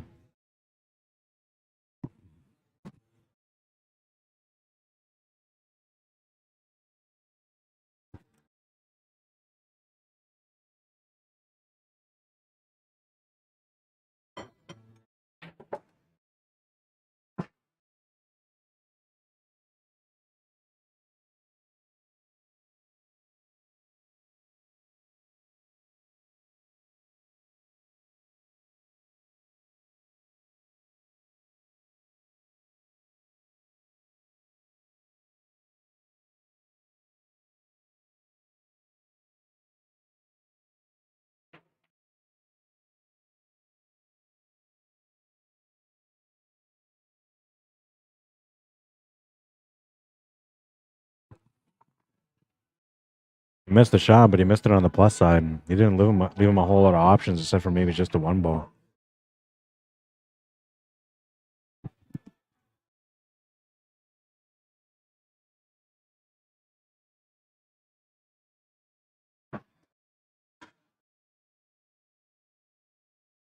And now, so far, another thing we noticed, out of all the players that have been playing so far on the TV table today, this is one of the ones that shoots a little bit faster than everybody else. He's taking a little bit longer than originally. The first match, or the first rack that we timed him on, he was averaging 7 seconds per shot. Now he's doing about 10 or 11 seconds per shot.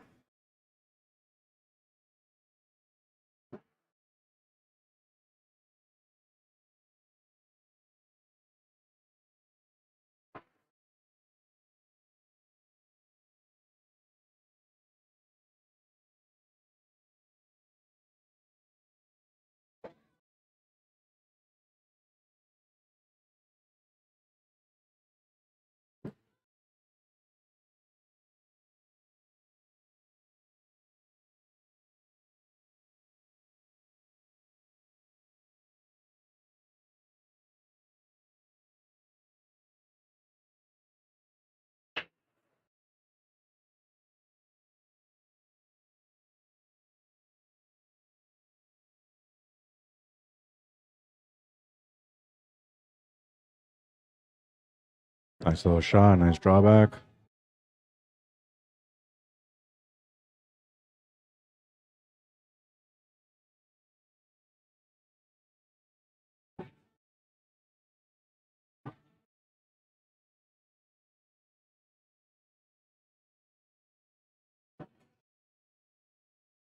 See, so you can see he's a very consistent player. Like he's a fast-paced player. It doesn't take a whole lot to think unless he has to think. For most of it, he's just kind of instinctive. He just goes up, knows what to do. He just shoots and believes in what he's doing. And you think he's a fairly fast player, but I know players are a lot faster than him yet. And the time he runs a table, I'm still thinking about my first shot.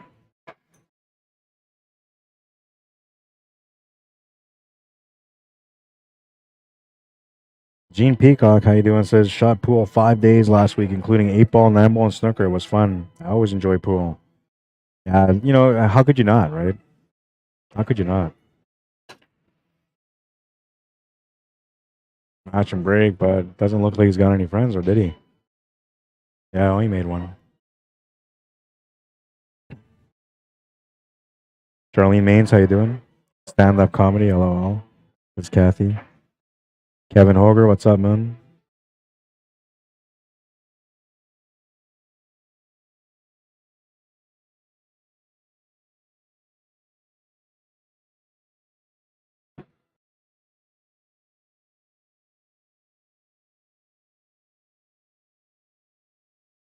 Ness Mamarel, welcome to the stream.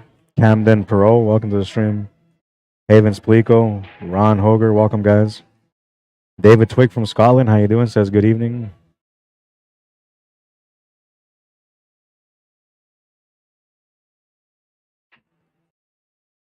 Ben Whitford, how you doing? Welcome.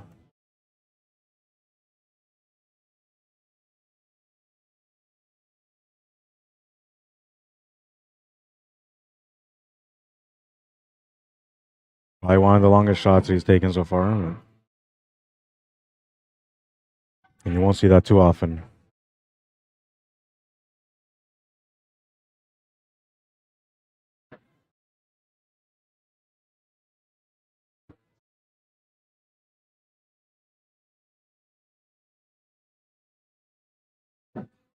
I got a bad bump on that one.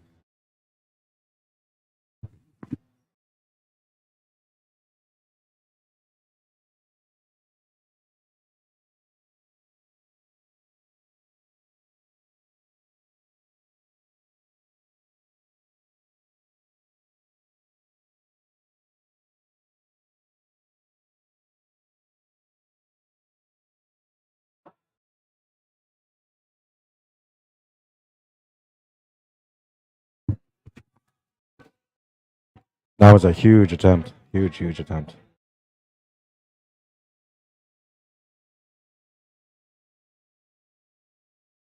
So close, man. A little bit extra pace and he might have had it.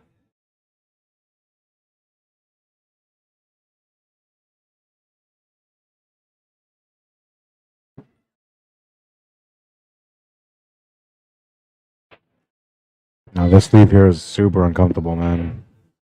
I had this sleeve on a ball on a shot yesterday and was so uncomfortable. I had to use a reach to be able to make it. And then when I made it, the ball that the reach was sitting behind on moved. So my opponent called it as a foul and I had to go with it, even though I thought it was a good fair hit. Very uncomfortable though, I'll tell you that much.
Interesting how this is all working out right now because they're both like missing the 8 ball, but no matter what, it's not giving them an easy lead. Both of them are ending up with bank shots or kick shots, right? And I think he's made the better choice here on this one.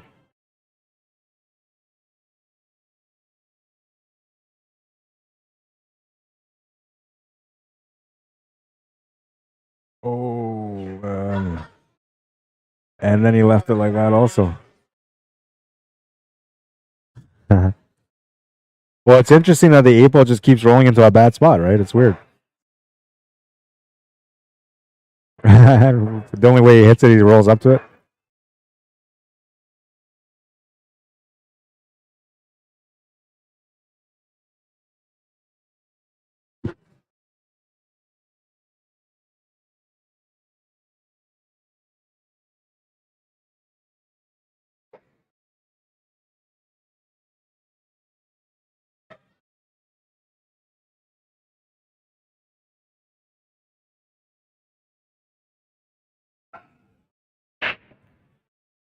That one's in.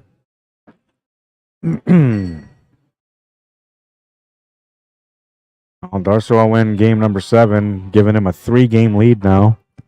He's breaking next in rack number 8. Trying to get on the hill first if he can. And yeah, it was a little quiet.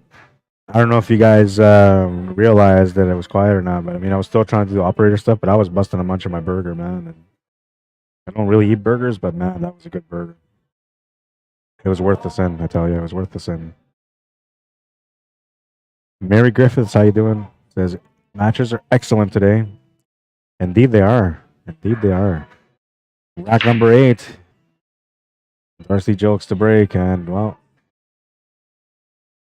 doesn't seem like anything went in, so Tim Sinclair will come up, and the shot clock will start running on him to see how long he takes to shoot per shot. Mitch DuPont, how you doing? Paul Delgado, welcome. Stephen Roberts says bad rubs for both. Yeah, it was kind of a weird rack that last one, man. It really was.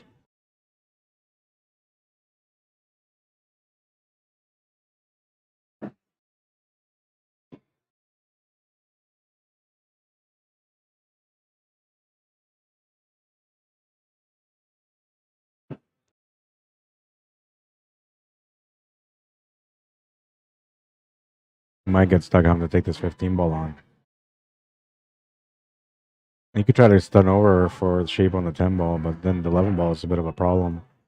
Unless he tries to use that 3 ball to push that 11 ball out in the open a bit. Then the 3 ball for the same thing to get the cue ball over for the 10.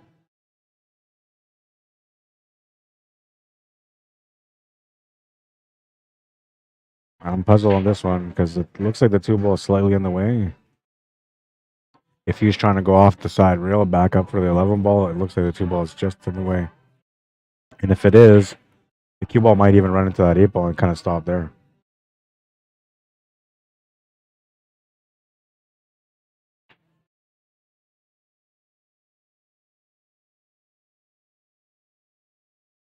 Try to make it happen. It didn't work out. It's going to come up short, and Dossie will get a chance here after coming up with a dry break. Get his first turn.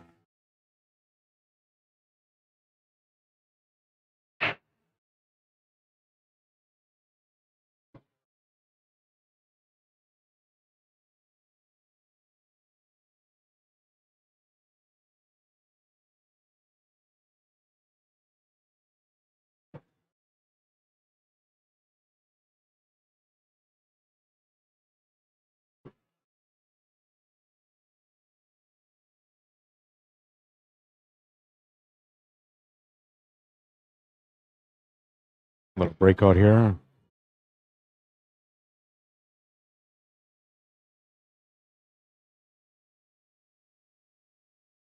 Has to come off the top rail and for the 4 ball.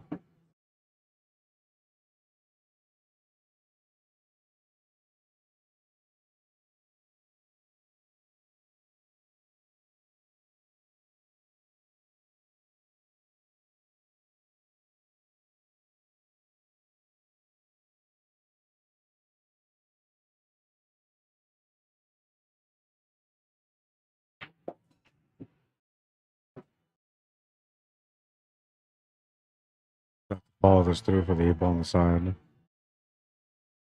2 ball on the side, I mean, sorry. And that was a perfectly executed shot because he's got a nice straight through follow through for that 8 ball. You can see, like, as soon as the shots are a little bit easier, they're not taking more than 5 seconds to take the shot. He's on the hill. It's a race to 7 for both players, so Darcy needs 1, Tim needs 5.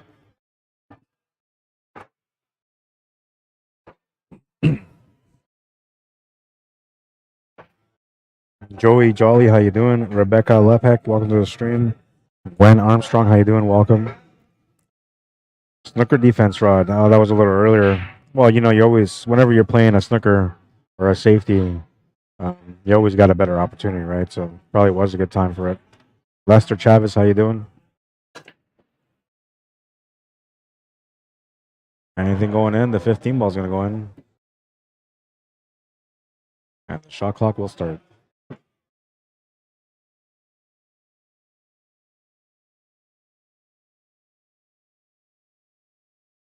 Smashing break, smashing break.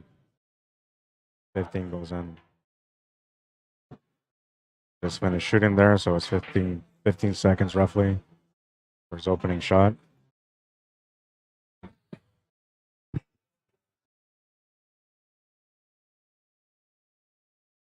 Butcher Garik, welcome to the stream. Scott Harris, how you doing? Jonathan Kaskaman, how you doing? Says hello there.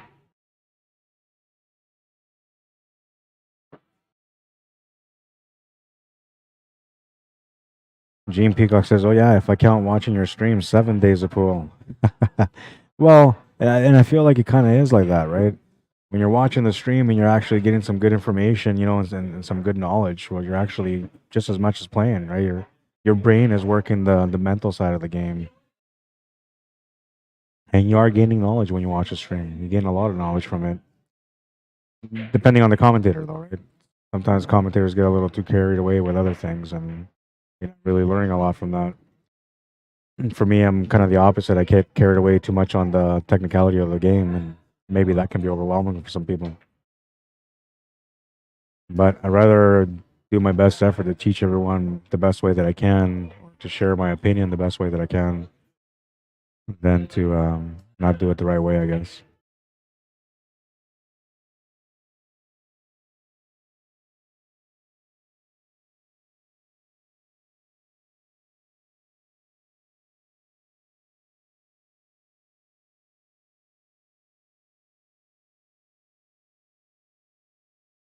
I hate when you get to these spots, man, because it's so tough to make a good decision.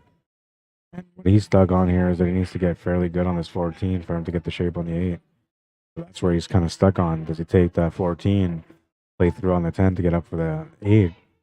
Or does he play the 10, try to get perfect shape for 14?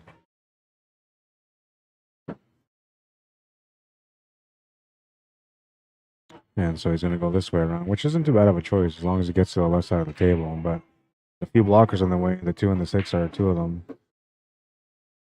And that 6 ball is going to play into it. He's not happy about it.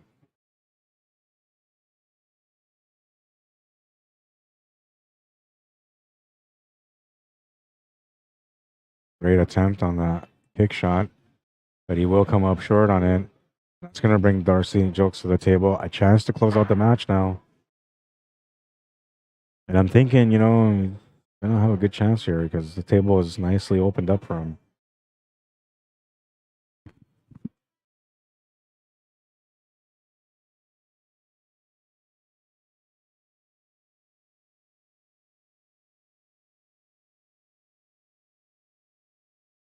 I actually started an extra couple of seconds there, so I was a little early on the trigger.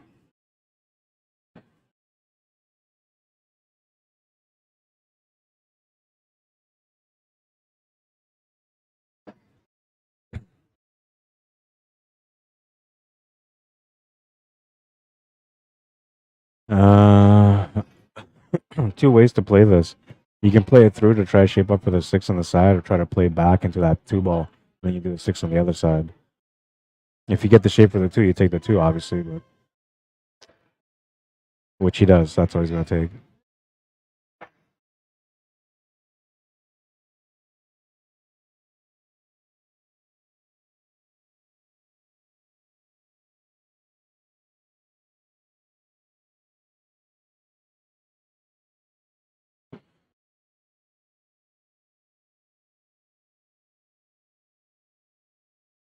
A little funny angle here, as you can see on the side view. Might have to draw this off the side cushions and back up.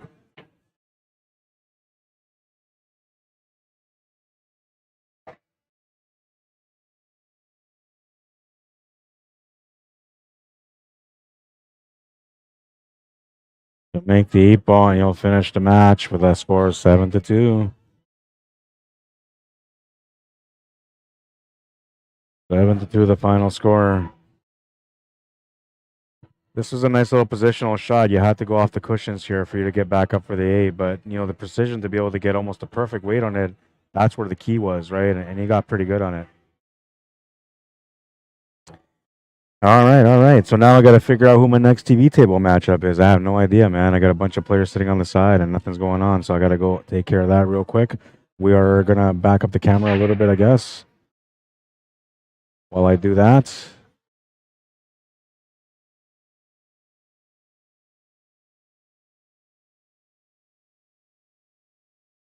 Leave it there for a second. I got to go up there and update the scores and call some matches and figure out who's playing next. So give me a few minutes. I'll be right back.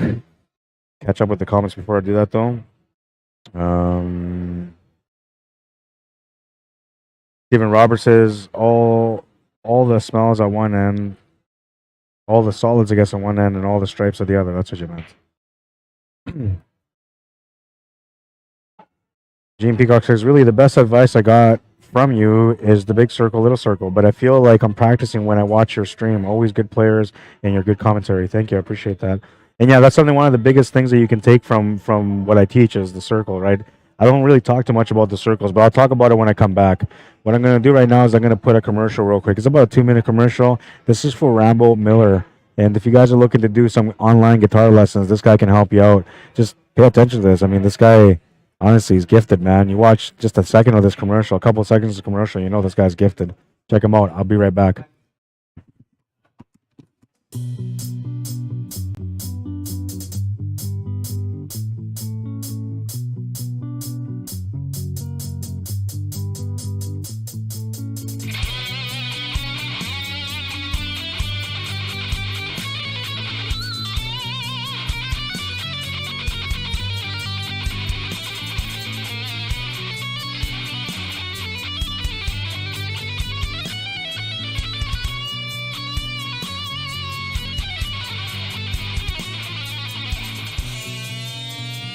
What's up, everyone? My name's Rambo. I give private guitar lessons online, beginner to expert level. I teach technique, rhythm, theory, and songwriting, and I can help you learn almost any style you'd like. I'm taking in new students of all skill levels, so click the link below if you want to take your skills to the next level. Don't forget to follow along for more. Keep practicing, studying, and training, and rock on.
All right, I'm back. So it's going to be Darcy Jokes and Dave Blacklaw. Should be a good matchup. That's Darcy at the table right now.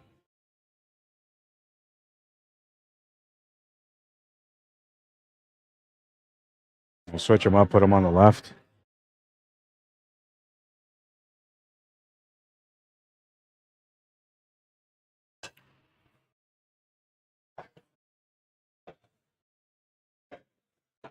This will be another good match for you guys.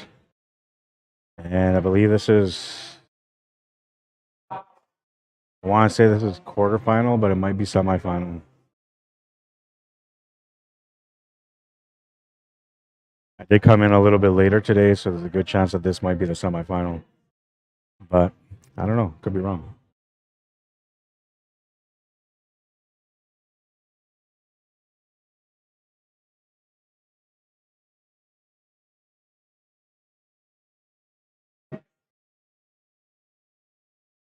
All right, well, these guys started, so let's get into the match here. Oh, maybe that's a little bit too close. A little better. All right, so I'm going to go. I got to go this time. I'm going to be a few minutes. But I'll let these guys play, and then I'll come back and update the scoreboard. And then I'll do some commentary for a little while again until I get hungry. You might get an hour of commentary, maybe two.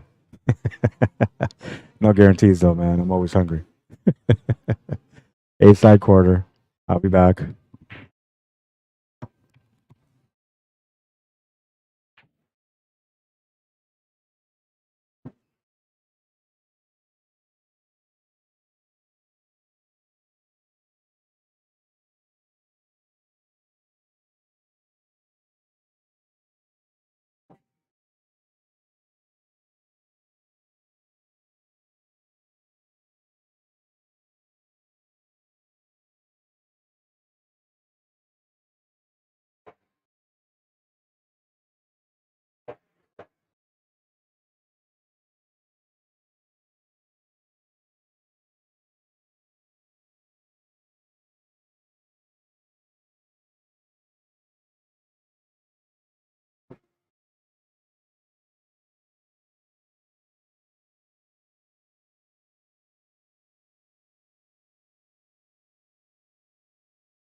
Oh man, that was 7-0.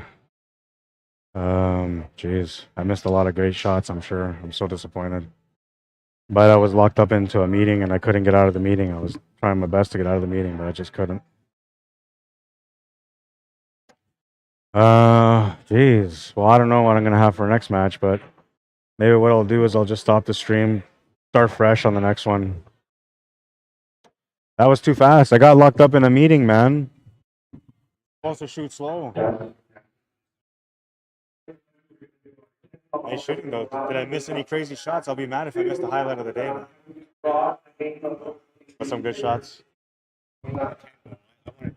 Well, if you get drawn, I can zoom into that table, man. So we'll watch you do it. No pressure though. Yeah. Who? Mike Vautour. Mike Vautour got drawn for the 10 ball. I wonder if I can check it out from here. They probably said, Mike, you get drawn out for the 10 ball. He's like, I gotta go for a smoke. You know what? I'll just start the stream over again. That's what I'll do. And hopefully I'll catch that 10 ball break. You guys will get a chance to watch it. It's like $1,100 or something like that for the 10 ball break right now. I got to get more matches here, and it's going to take some time.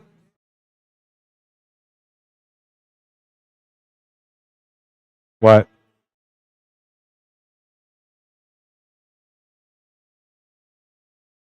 Yeah, so I'm going to stop the stream and I'll restart it, and then I'll zoom in over there. Yeah. So we're going to stop the stream and restart it because Mike's playing, but he's going to do the 10 ball break. So when I come back, we'll include the 10 ball break for you guys to watch. Should be fun. Should be a good thing. Mike's got a lot of experience, right? He's got experience on 9-footers. He plays really, really well. If he makes a ball off the break and he's got a shot to make, he might just run that rack, right? It's 10% per ball, so it's a good chance for him to make some decent money here, if not all of it, by running the table out. So that's going to be what's going to happen when I come back. I apologize for that time, but honestly, I got caught up in a meeting, and I was not looking for a meeting. I just went out to, say, hey, what's up, man? And then next thing you know, it's a meeting. But it is what it is. So we're done with that for now, and we're going to go to the pool wisdom. The more you sweat in practice, the less you'll bleed in battle. Get to those tables and work hard to become the champion within. The only way to get there, honestly, is to go through the moments, the hard moments especially. And, anytime that you face an obstacle in front of you at the table and you're willing to deal with it and get over it, it's one less obstacle you have to be scared of the next time you see it. Put it through that way. Become the champion within. I hope you guys enjoyed the stream. It's, sorry for the last minute there. That was a good match, apparently, and I'm so disappointed that I missed it. But I am going to watch it later on tonight when I get home, and we'll see if it was as good as these guys said it was. It sounds like it was a really good match.